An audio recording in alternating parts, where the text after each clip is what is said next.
Hey, great to have you here. So today I want to take a look at the various editions of Dragon Ball Sparking Zero that are going to be available. They just recently put out a trailer that had the launch announcement date, so October 11th, 2024 is the official release date, and they have 4 different versions of this game. As most folks know, this is kind of the Budokai Tenkaichi 4 Sparking Zero game that's going to be coming out, so as far as the gameplay style, it's going to be very similar to your 3D combat style of game. And when it comes to the various editions, we have the Standard Edition, the Deluxe Edition, the Ultimate Edition, and the Premium Edition. Starting off with the Standard Edition, so obviously this comes with the base game, and this is available for next gen only, so PS5, Xbox Series X or S, or on Steam. So next gen consoles only. If you pre-order the Standard Edition, it also comes with the bonus, so you get 6 additional characters early.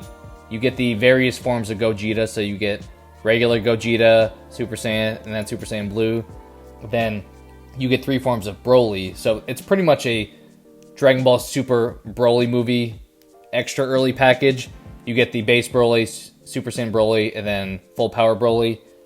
The extra portion of this, though, is there's a question mark where we have a playable character, and the highlight here in the description indicates this is an exclusive playable character.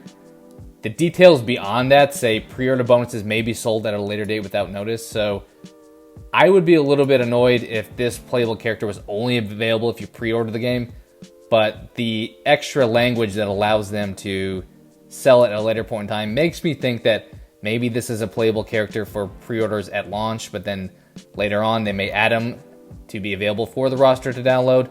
Not really sure. I don't love when there's locked off aspects of the game when you do pre-orders. I understand the intent is to get folks to do the pre-order, but I feel like typically things like skins make sense, or just early unlocks make sense, but having things completely shut off, I'm not a big fan of. So when it comes to the base game, we have that $70 price point for the base game. We have that pre-order bonus of those 6 characters and that 1 playable character unlock as well. So that's the base version of the game. Taking a look next at the Deluxe Edition. So this is indicating this is going to be in the $100 price range. And as far as what this comes with, so we have the base game, obviously. And I believe if you order the Deluxe Edition, it's going to be only digital versions of the full game. So keep that in mind if you want a physical or digital copy. The other additions to the Deluxe Edition are you can play it 3 days early. So it's early access to the game essentially there.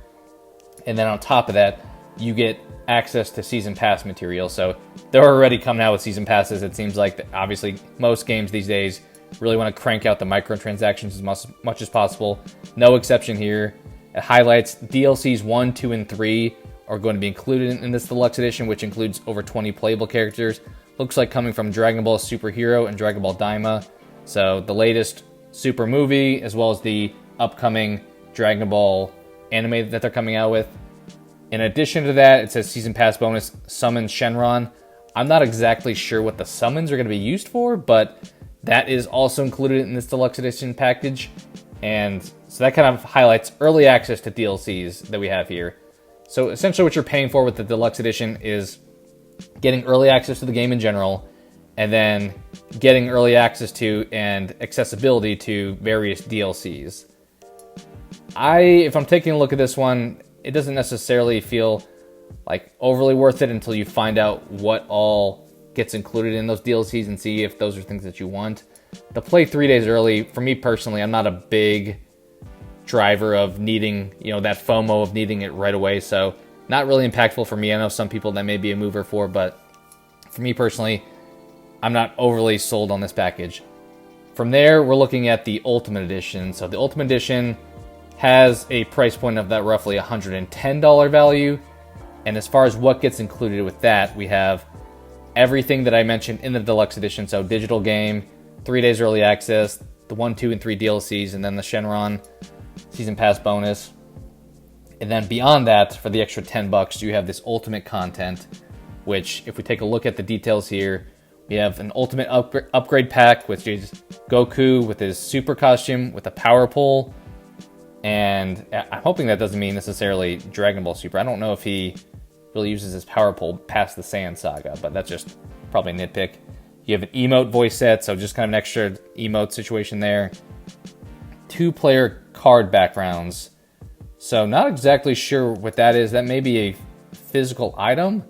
I know you're ordering this digitally, but 2-player card backgrounds makes me think it's something physical. It could be something digital, but I feel like it would highlight digital there. So, and then one customization item. That's clearly an item that you can use in game. Card backgrounds is actually, now that I'm thinking about it, it's making me think of if you had a customized like header for your specific character online. So think about the top of your screen where you'd have, hey, this is kind of my customized to my specific character situation. That feels like that's what card background likely means. So I think it probably is something digital that you would have in the game that would just be unique to your specific account. And then the other extra add-on with the Ultimate Edition bonus is the Summon Shenron. Summon Super Shenron. So we have with the just Deluxe Edition, just regular Shenron, and now with the Ultimate Edition, we get Super Shenron. I don't really know what this does at this point. I'm sure we'll find out more details on what these summons really entail, but interesting add-ons. Once again, I don't know if these extra little pieces are incentive enough for me personally. Let me know what you guys think, though, on your thoughts on these various options. Finally, and the biggest bundle we have here is the $200 one. And there's a lot that comes into this. So it includes everything that I've mentioned thus far in the Deluxe and Ultimate Edition. But this Premium Collector's Edition has extra pieces as well. So it comes with a physical base game. It has a lenticular card with the Ultimate Edition. So it's a physical card that it would come with. And has a pack voucher code as well. It has a steelbook, which is always cool to see. I'm really hoping that they would have the disc included in the base game. I know there's been steelbooks in the past. I think Spider-Man was one of them where you got a steelbook, but then the game was a digital code. So it's like, why am I getting this in a steelbook if there's nothing that the steelbook's holding? So hopefully with that version, you do get a physical version of the base game. I'm trying to see on here if it says that anywhere, but I don't think necessarily it calls that out. In addition to that, you get these 4 cards. So Dragon Ball card game Fusion World. You get 3 playable cards and 1 energy marker card. I'm not familiar with this game, but if you're a big fan of the card game, maybe a cool add-on for you. A metallic bookmark, a double-sided bookmark. So you have UI Goku on one side and Full Power Broly on the other side. Cool thing. It just kind of feels like a little trinket they throw in. The big selling point, in my assumption, for this Premium Collector's Edition is the statue diorama it comes with. So you can see on here, Dragon Ball Sparking Zero exclusive diorama. Looks like a pretty good size, 264 by 174 millimeters, so reasonable size there. As far as the battle scene that we have here, I'm not sure I love it.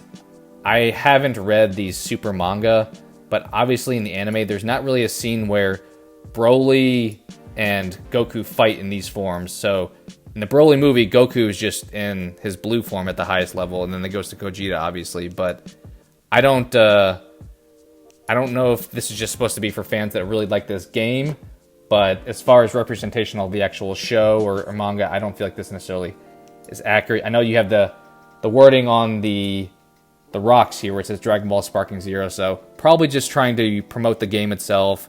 You have UI Goku and Full Power Broly represented on the cover as well, so I think this is just a promotion of the actual game itself as opposed to something that was realistically happening in the show at all.